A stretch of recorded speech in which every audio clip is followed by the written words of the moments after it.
Hi, this is Paul, and this is Rough Draft for Sunday, where I walk through the current version of my Sunday sermon. Larry was one of my first homeless people that I really got to know well. He slept out. We used to have a little pomegranate bush up there, and he told me that that was his favorite place to be. He would paint apartments for a living. Whenever apartment, let's say, turned over hands, guy would find him, call him. He would go paint it, get paid in cash, and if the weather was really bad, he'd go into a hotel to sort of ride out the bad weather. But for the most part, he spent most of his money on alcohol. And he came into my office one day, and people would often just stop in, and we'd have a conversation. And one day he just put a can of beer right on that table between me and him and said, "My life is in this can." And that moment was just so poignant. A number of years later, he got hit by a car, broke his hip, and I remember him still trying to work the homeless thing.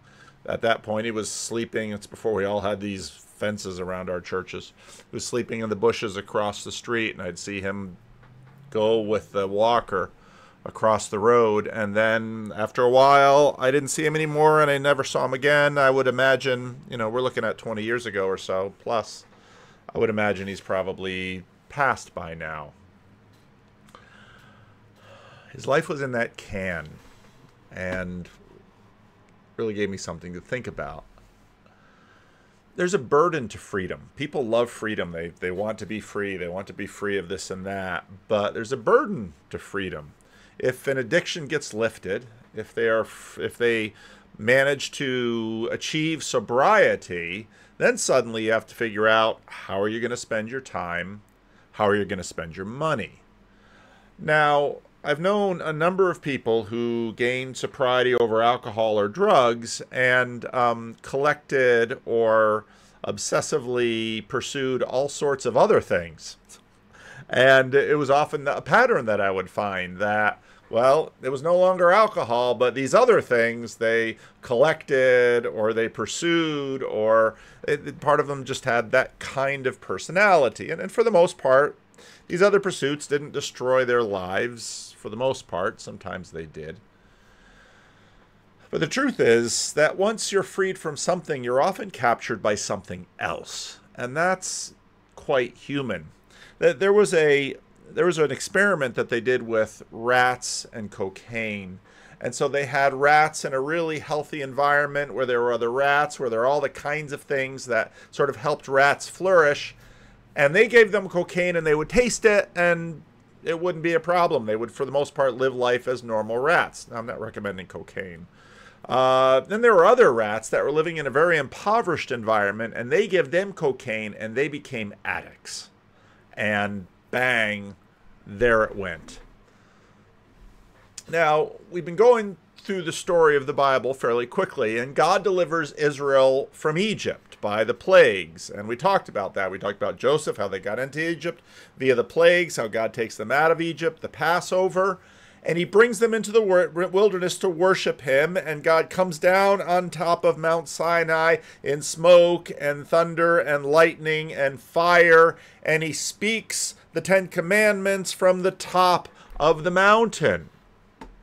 Now, they're just out of slavery. What are they going to do? Well, he tells Moses, Aaron, Nadab, and Abihu, and 70 of the elders to worship at a distance, but Moses goes up to the Lord alone, gives him the law, and when he went and told the people all the Lord's words and law, they responded by saying, "Everything the Lord has said we will do." Wow, this all seems to be going very well.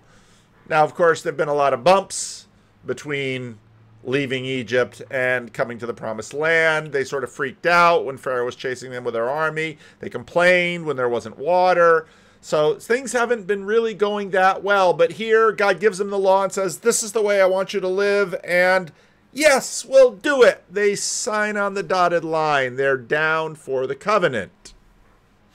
And remember all of that plunder that they were to take with the Passover? Well, he says, well, I want you to take from that and make an offering, and we're going to make a tabernacle. We're going to make a tent right in the middle of the camp, and I will live in your midst, and I will be your God, and you will be my people, and everything will be great. So they've made the covenant. It's sort of like a marriage. Marriage is a covenant. And they said, I do. And God says, wonderful. Let's move in together. Now I want you to build me a space so I can live amongst you. So all that stuff you got out of Egypt, put it together, and I'll give you the exact coordinates and what I'd like you to do, and I want you to build it. And in fact, we're at Exodus 25. For the next few chapters, you have all of this talk about the tabernacle, and this has to be like this, and this has to be like that, and made of this. And this is kind of the way it goes often when people start reading the Bible. They're like, I'm going to read the Bible. They start out with Genesis, and they're like, wow, what a book, Genesis. Oh, Exodus, the sequel. Oh, they're in Egypt, and there's plagues, and God takes them out, and oh, some of those rocky stories, but then they get to Sinai, and we have the Ten Commandments. I recognize those. And then after that, they're like, tabernacle? This is somehow I went from a thrilling adventure story to the Home and Garden channel. And so, okay, I'll read all about the tabernacle and more of these laws. Okay. But then you hit chapter 32. When the people saw that Moses was so long in coming down from the mountain, they gathered around Aaron and said, come, make us gods who will go before us. As for this fellow Moses who brought us out of Egypt, we don't know what's happened to him. Aaron answered them, take off the gold earrings that your wives, your sons, your daughters are wearing and bring them to me. Oh, these were the things going to make the tabernacle? Well, it's kind of the same thing, right? The tabernacle's going to kind of be the place where God is. Well, why don't we make something else that can sort of symbolize God's presence in our midst? So all the people took off their earrings and brought them to Aaron. And he took what they handed to him and made it into an idol shaped in the shape of a calf, fashioning it with a tool. Then he said, now this is Aaron, mind you, Moses' older brother. These are your gods, Israel, who brought you out of Egypt. Gods, plural? But, of course, that's all they had ever thought about. That's all they had ever known. Remember, in Egypt, they had forgotten God's name. And surely Egypt had all those gods, and many of those plagues represented hostility and warring against the gods. Well, surely this is the same thing, right? Moses is gone. We'll just have little Egypt in the wilderness, and then we're strong. We'll go fight, and this is the way the world works, okay? Everybody has calves. Everybody has idols. Everybody has their thing. Now we have our thing. Now we'll be a nation just like all the other nations. Now, why a calf? Now, to us, a calf seems strange, even though if you look at Wall Street, we kind of have a golden calf on Wall Street, or maybe bronzy. Well, gold, of course, represents sort of non-decay. It's golden sun, heaven, all of that stuff. And a calf in the ancient Near East represented fertility and prosperity. And a calf was actually a pretty common thing for a god in the region. So it's like, well, let's make a calf. That'll work. Here it is. Now, let's get on with things. But of course, remember, God was on the mountain and he gives the Ten Commandments. And when God was speaking to them directly, they're like, this is too scary. Make him, Moses, you go talk to him. All right. Moses goes up the mountain. Gone a little longer than the people find comfortable. And all of this goes. But I am the Lord your God who brought you out of the land of Egypt, out of the house of slavery. You shall have no other gods before me. You shall not make for yourself any image in the form of anything in heaven, on earth, or above, or on the earth, or beneath the earth below. They forgot Moses. They forgot what God had said. they sort of slide back. Now, maybe they're not slaves in Egypt anymore, but they're about to be slaves to something else. And Aaron, he completely caves. He's afraid of the people, and maybe in some ways he sees an opportunity and he takes it. When Aaron saw this, he built an altar in front of the calf and announced, "Tomorrow there will be a festival to the Lord." Now again, this is all ostensibly to this Lord who took them out of Egypt. It doesn't really feel like they're cheating because, you know, what do we know? Maybe the God who took us out of Egypt can be best represented as a calf. So the next day the people rose early and sacrificed burnt offerings and presented fellowship offerings, and afterwards they sat down to eat and drink and got to indulge in revelry. Now, the revelry business, prosperity cults, you know, stuff happens. Get a little drunk, get a little food in you. It's a mess. And of course, this is all they've known. This is what Egypt is like. This is what the surrounding cultures are like. Everyone is like this. This is how you do religion. This is how you do a nation. This is how you do it all. Then the Lord said to Moses, "Go down, because your people, whom you brought out of Egypt, have become corrupt. They have been quick to turn away from what I commanded them and have made themselves an idol cast in the shape of a calf. They have bowed down to it and sacrificed to it and have said, 'These are your gods, Israel, who brought you out of Egypt.' I have seen these people," the Lord said to Moses, "and they are a stiff-necked people. Now leave me alone so that my anger may burn against them, that I might destroy them. Then I will make you into a great nation." Aaron's failed the test. Now what's going to happen here? Now this is an opportunity for Moses. I mean, ever since they left Egypt, the people have been a royal pain. And they got a little scared when the thunder came down from the mountain and they said, "Okay, we'll sign. But the minute the heat is off, revert they go. Nothing has changed. And God's angry. God's had enough, and he offers Moses a deal. He says, "Look, maybe your children, better people, upgrade, the flood, we took Noah. Maybe, Moses, you'll be the new Noah." Would that be attractive to Moses? Once the slavery is lifted, you revert to what you've known. You revert to what's popular around you. What feels good in the moment, that which seems to relieve your fears and anxieties. Moses has been gone a long time. We need a calf. A spirit jumps the group and everyone says, "Calf, great idea, let's do it." And it's a disaster. Now, this story dominates the second half of the book of Exodus. The first half of the book, chapters 1 through 20, gets them to Sinai. Sinai's right in the middle of the book. It's the peak of the book. The Israelites really loved structure in their books. And so in some ways, the peak of the book is chapter 20. But now the second half of the book, you've got all of the stuff of the tabernacle. We've got the Exodus home and garden channel. And then you have this little bit about Sabbath. And then you have this structure here right in the middle. And, well, in some ways it's all about Moses. And it's all about the people. And the question is, the way it goes with people are like this. When the heat is on, they can tend to obey. But when you stop looking and things get a little bit easier, they kind of do what's expedient. So what will Moses do? Well, the people have been a huge pain, always complaining, rebelling, causing trouble.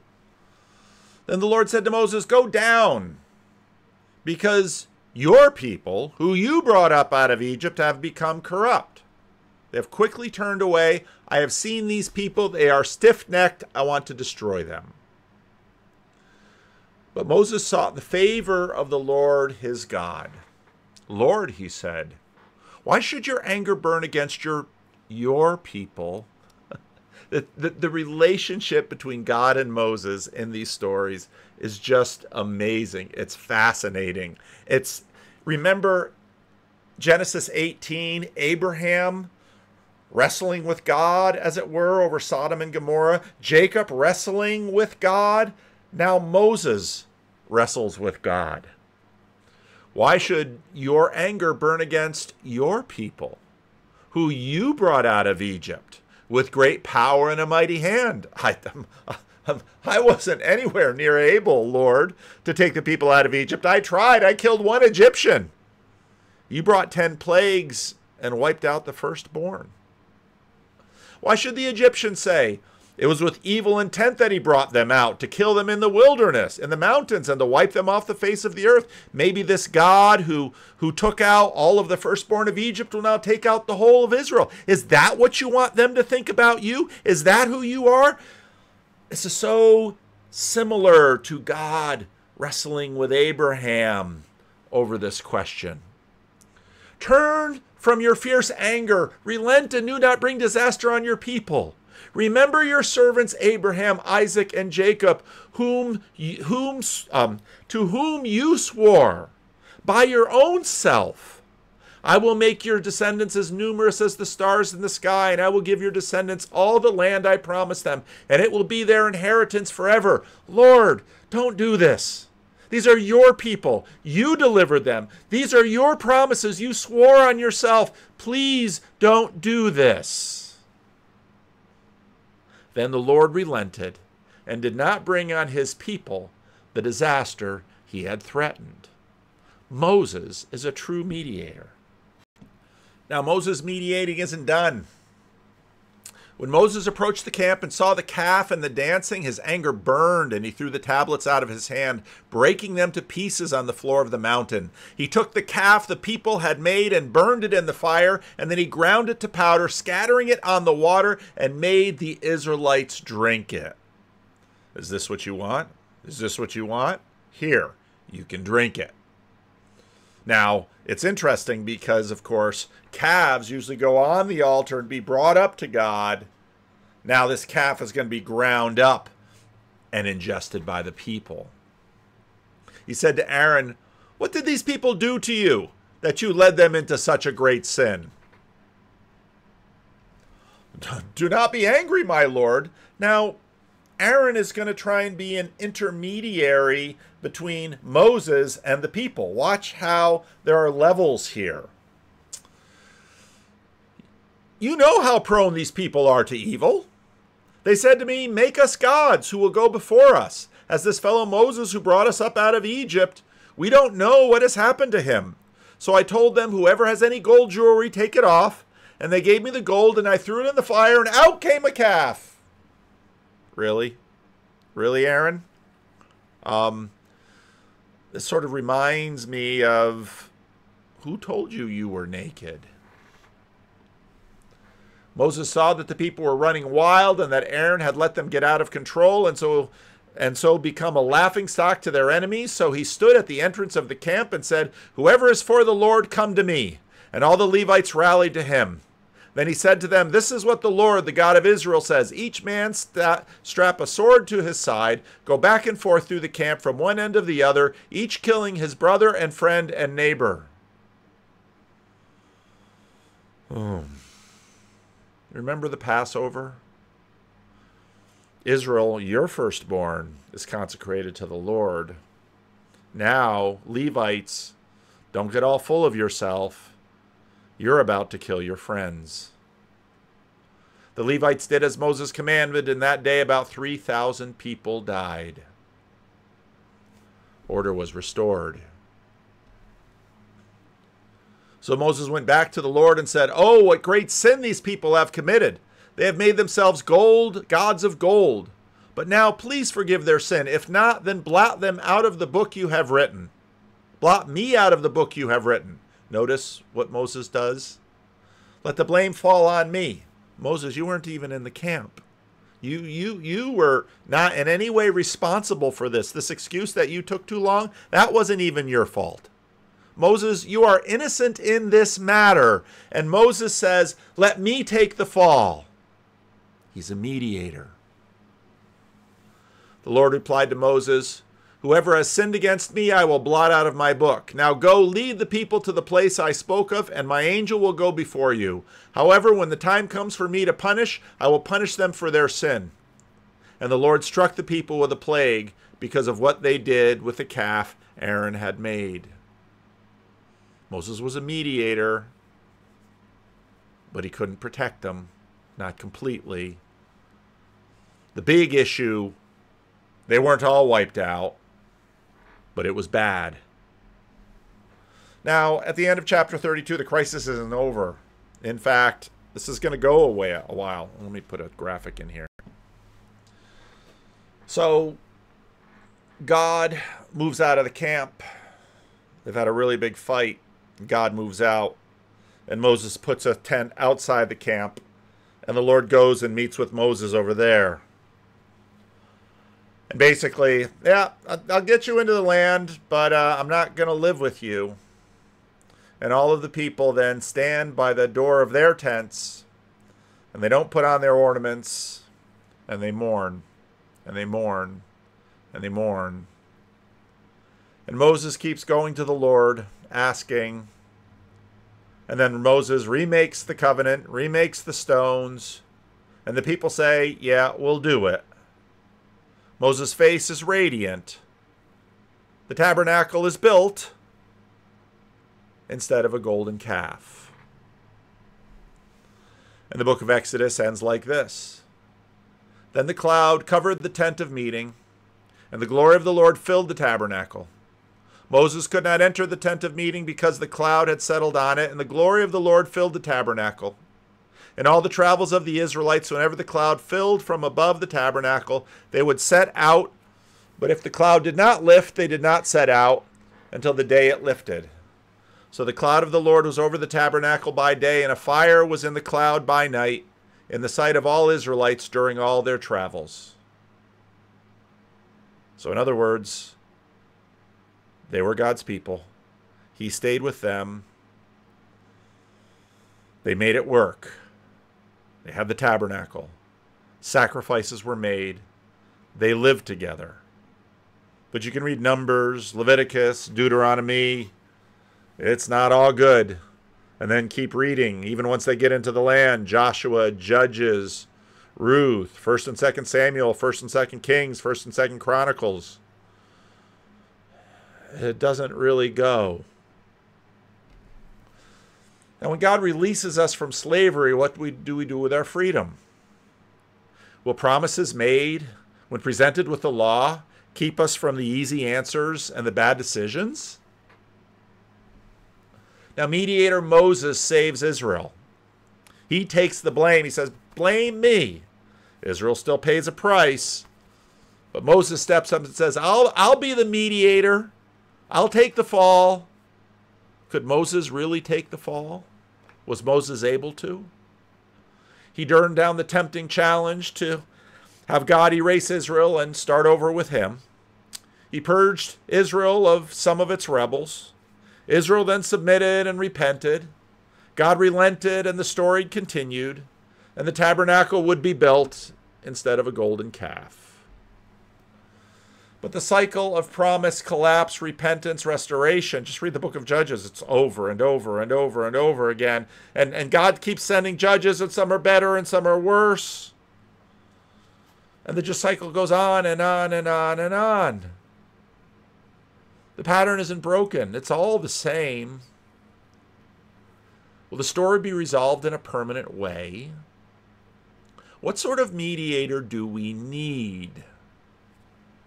The Heidelberg Catechism says the mediator must be God, because who can bear and blunt and stop the wrath of God? Moses can't do it. However great Moses is, the humblest man in the world, can't do it. We need a better Moses. We need a better mediator. We need someone who will step up when God righteously looks at us and says, they deserve to die. Someone who will step up and say, no, take me. What sort of mediator can finish the job? Moses was good, but Jesus was final. And that, of course, leaves us. Do we cycle like Israel? I know I do. I bet you do. Maybe there's improvement. Maybe we get better. Maybe it goes. But that cycle, we fight it.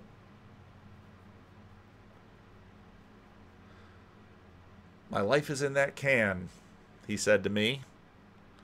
And I don't think he ever beat it.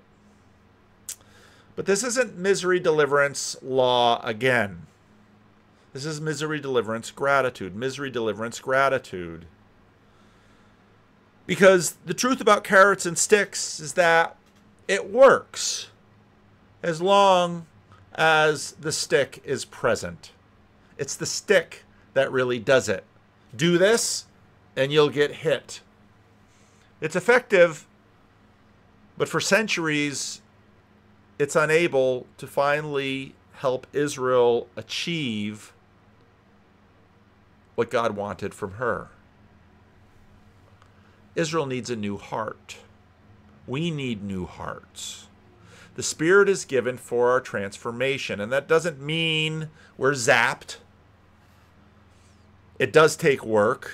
Sometimes we do cycle, but the presence of the Spirit, how He changes us, sometimes through hardship, sometimes through minor punishment. I'm not saying that all goes away, at least not in this world. But He begins to transform us. He begins to turn us. He begins to change us. Remember last week, screw tape letters. The enemy below wants cattle that they can feed. They look up to the cattle. Gonna be a cow. No. He wants servants who will become sons and freely obey, not out of fear, but out of gratitude. In truth, this is the path of every good parent. Good parents don't want their children to obey them or to honor them or to love them when the parents are old and the children are older out of fear, because very quickly you learn the stick doesn't work when the parent becomes an old man and the child becomes a young, strong adult. It has to be transformed into love. It has to be transformed into gratitude. And it often is. But that's our path.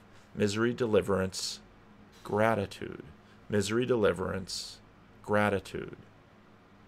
This is the way He leads us.